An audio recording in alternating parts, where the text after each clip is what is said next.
Assalamualaikum warahmatullahi wabarakatuh. Berikut adalah hasil diskusi mengenai topik 4, sistem dukungan untuk layanan ABK, yaitu menganalisis ketersediaan sistem dukungan di Indonesia.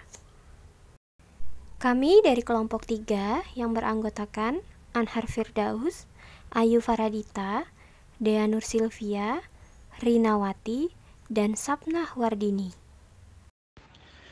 Ya, pada analisis ketersediaan sistem dukungan di Indonesia. Yang pertama itu pada unit layanan disabilitas. Untuk ketersediaannya itu pada pusat layanan dan disabilitas peserta didik. Untuk SKPD yang mempunyai tugas dan fungsi di bidang pendidikan, menyediakan informasi pelayanan publik mengenai sistem pendidikan khusus dan sistem pendidikan inklusif bagi penyandang disabilitas dan keluarganya. Selanjutnya yaitu sistem dukungan yang kedua, yaitu pusat sumber. Pusat sumber sendiri menjadi sumber bagi orang tua, keluarga, sekolah atau sekolah luar biasa, masyarakat, serta pemerintah dan juga pihak lain yang memiliki kepentingan dalam pendidikan khusus dan juga inklusi. Pusat sumber sendiri dalam pendidikan khusus dan juga inklusi berperan sebagai suatu lembaga khusus yang ditunjuk oleh pemerintah sebagai pusat untuk mengembangkan pendidikan khusus dan inklusi, untuk mengoptimalkan penanganan dan juga pendidikan khususnya untuk penyandang disabilitas. Kemudian, pusat sumber ini tersedia di Provinsi Kalimantan Selatan melalui Pusat Sumber Layanan Disabilitas Pendidikan Inklusi Provinsi Kalimantan Selatan atau disingkat dengan PLDPI.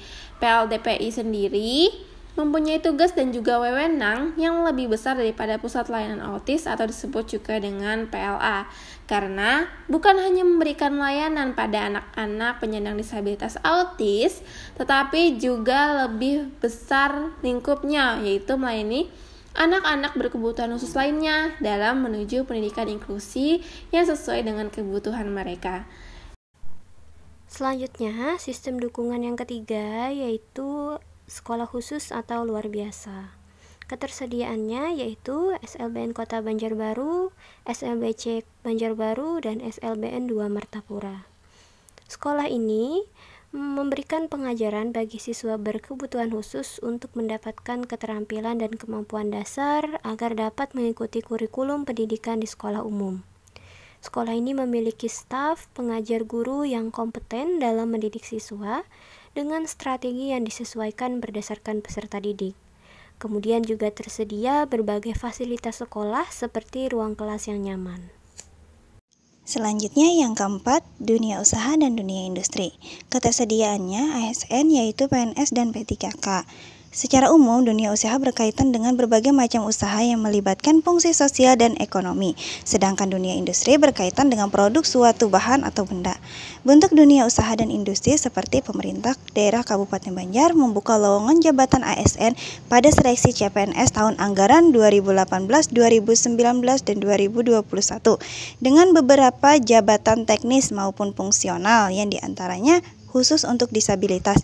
Hal itu sesuai dengan instruksi pemerintah yang menyatakan setiap instansi pemerintah wajib mengalokasikan paling sedikit 2% untuk kebutuhan khusus penyandang disabilitas dari total alokasi kebutuhan PNS yang ditetapkan oleh Menteri.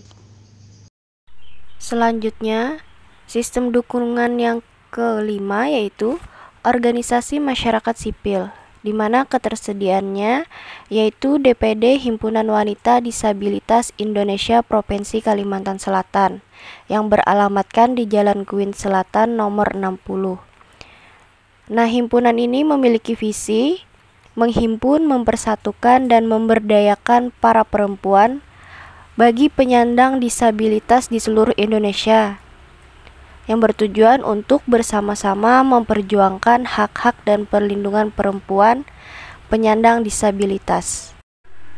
Selanjutnya, yang keenam yaitu sistem dukungan program transisi, di mana ketersediaannya pada Pusat Sumber Layanan Disabilitas dan Pendidikan Inklusi Provinsi Kalimantan Selatan, yang disingkat dengan PLDPI, yang mana hal ini memiliki seksi pendidikan transisi yang menangani pendidikan inklusi, sedangkan di intervensi terpadu penanganan masalah terapinya.